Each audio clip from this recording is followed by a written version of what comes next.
So the question is that we have a system of infinite pulleys given over here in such a way that all the masses connected with the pulleys are same. The ropes and the pulleys themselves are massless. The question is to find the acceleration of the top mass when our system is released from rest. Now, before solving this problem, that the procedure to solve the procedure to solve this type of problem is to relate the acceleration of the masses. That is to say, each mass over here may seem independent of the other masses, but in reality it is not. It is implicitly all the masses are implicitly related to each other with the tensions that are affected upon them. That is, if if there were no other pulleys except the other one, then it will fall directly as if there was no there were no tension, because there would be no tension without any masses, and it will freely fall under the force of gravity. However, if we connected only one pulley with other end of the pulley being attached to the ground, for example, in such way, this is connected to our ground and this is another mass, then there would be a tension pulling it upwards and the acceleration would be different.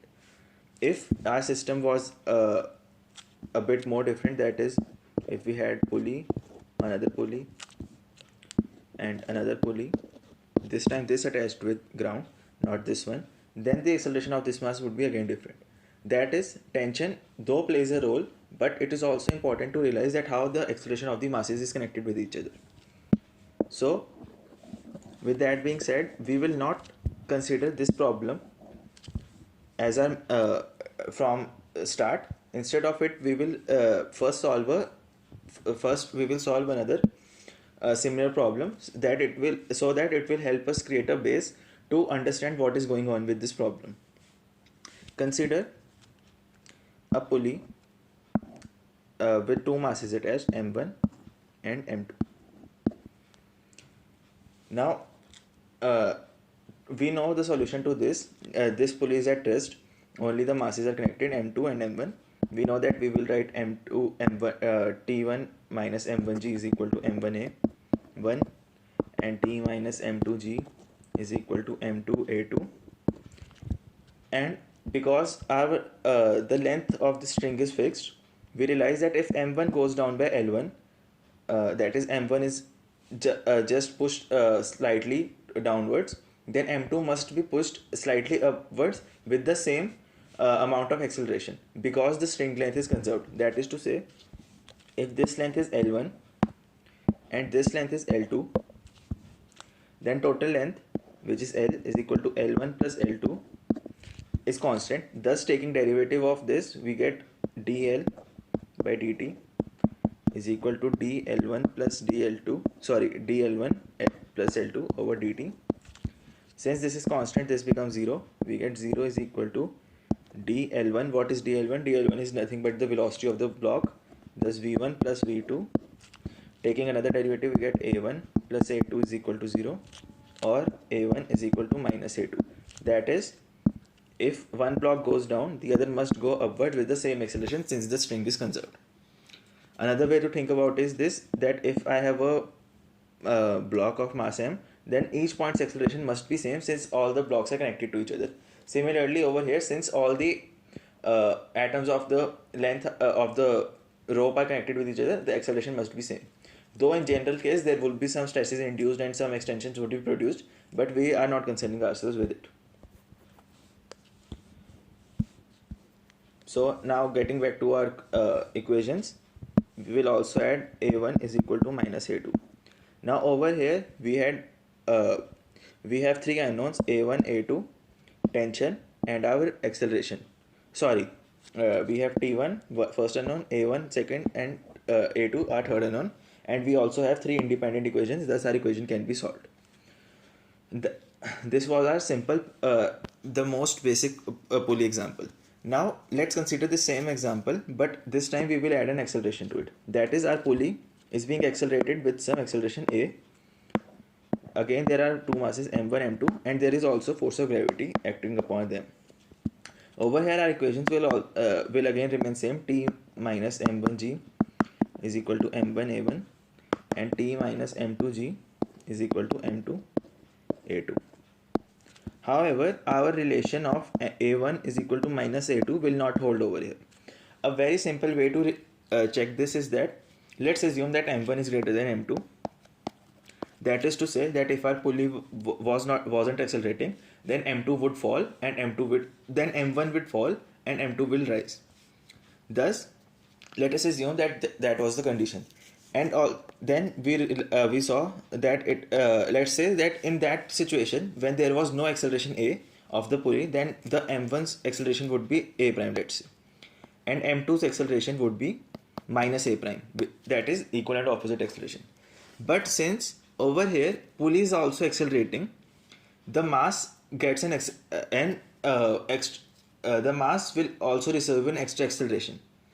That is to say that because in the first case we had zero acceleration of the pulley, thus only gravity would act and only the tension would be induced because of m2.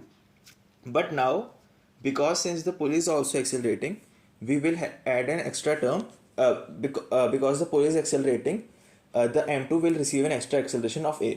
Thus, we will write minus a. Why minus a? Because here we are assuming that a prime is in downwards direction and a is in plus direction. Thus, there will become a minus a, and over here also minus a. Adding these two, by the way, here I should write a1 and a2. Thus, adding these two, we will get a1 plus a2 is equal to minus 2a.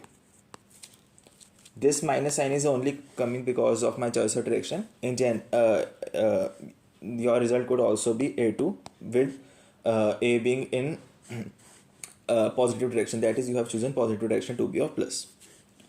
Now, now we again have our whole three equations. This is our first equation and these two are our second equations.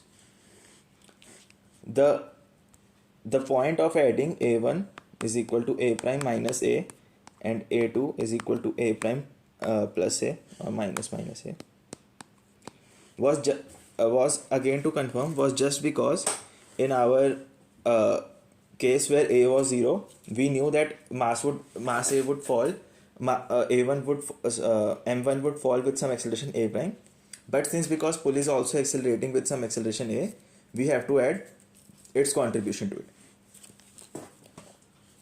Thus, we have also solved our second example. Now we can move on to our final example of the real question that you came to this video for.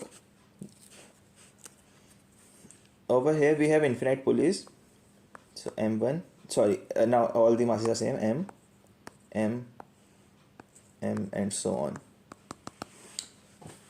Now let's say that in our first case we have some tension T, that is T minus m is equal to m a1. Now a1 refers to our first mass.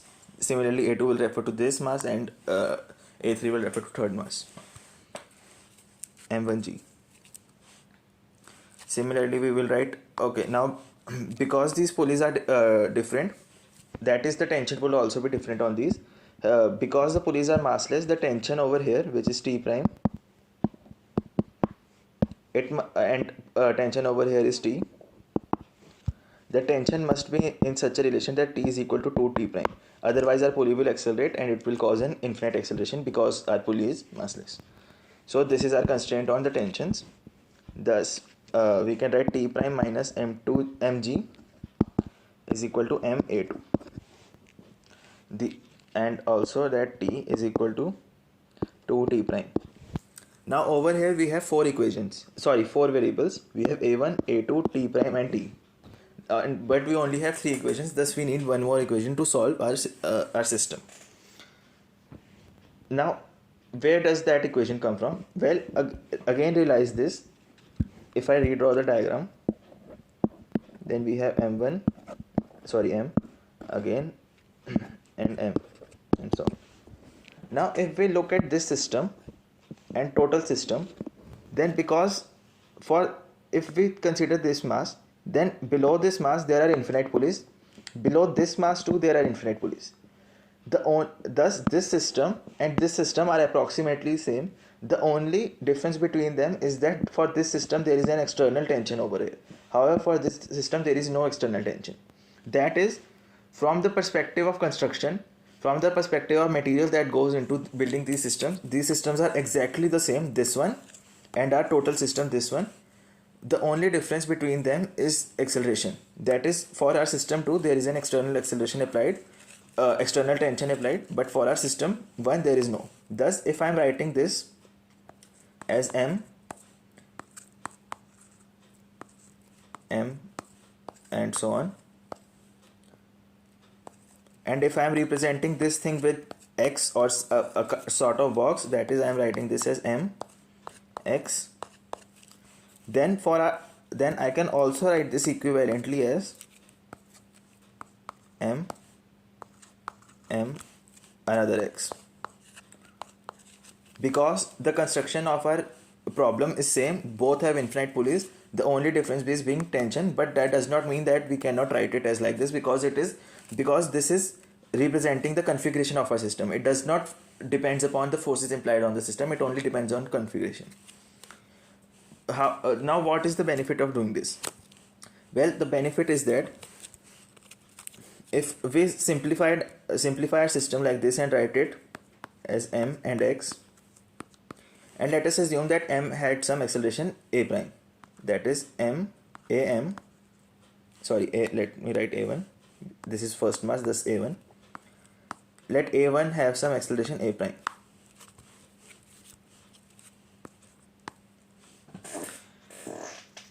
Now I can write another system, that is m and other x. Now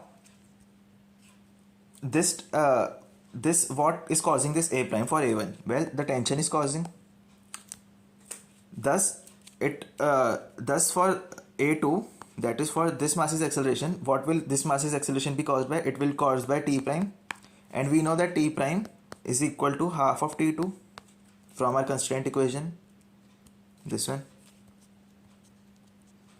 Thus the acceleration that is produced must be also half of it, that is a prime over 2. Now because there's also acceleration over this pulley, that is, for this case there was no acceleration over the pulley, but for the case but for a2 m2 there is an external there is also an upward force. We have to add its contribution. What will its contribution be? Well, it will just be the contribution at which the above rope is accelerating. This is the crucial point, because the rope is the one that is pulling it. The m2 is falling with some acceleration a prime 2 because of its mass, but t is also pulling on it, and we have to add its contribution. This is the same thing that we did in above example over here, in which our pulley was accelerating, and we did this thing, this example over here. And with what acceleration is it rising? It is rising with acceleration of minus a prime. Just a caution about sign. Over here I am assuming that that downwards is positive direction. Thus this mass's acceleration is a prime, and a2 is also a prime. Now again, how can I assume that its direction is positive? That is, its direction would be also in downward direction of m2. Well, it again follows from symmetry. That is because this system, total system and this system both are equal. Thus if there are no forces on this system, that is, if there is no tension on this, it will also, if this is falling down, then this will also fall down. Or in other words, if I am assuming this to fall down, this must also fall down. Again, it does not matter, I could have assumed that this would be going up. Then the thing is that then I must also assume that this would be going up too. That is, the second mass must also go up if the first is going up, solely because of the symmetry of the problem. Thus I get that a2 is equal to minus a prime over 2. Only the crucial point was that these accelerations must be different. Now I can go back to my equations, which are these. Thus I have t minus mg is equal to m a prime, which I am assuming over here, and t prime, which is t minus 2, minus mg is equal to minus m a prime over 2. And now I can solve this equation. If I multiply by second equation by 2, then I can write this as T minus 2 mg is equal to minus ma prime. And now I can subtract first equation, thus plus mg is equal to minus a prime, and thus mg minus mg is equal to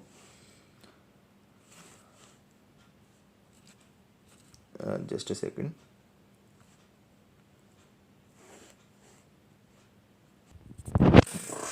and minus mg is equal to minus 2ma prime. These will cancel out and I get g is equal to 2a prime, or in other words a prime is equal to g over 2. And this is our solution, that is the mass at top will fall with an acceleration of g by 2. This one, acceleration of it is g by 2, which I am denoting by a prime.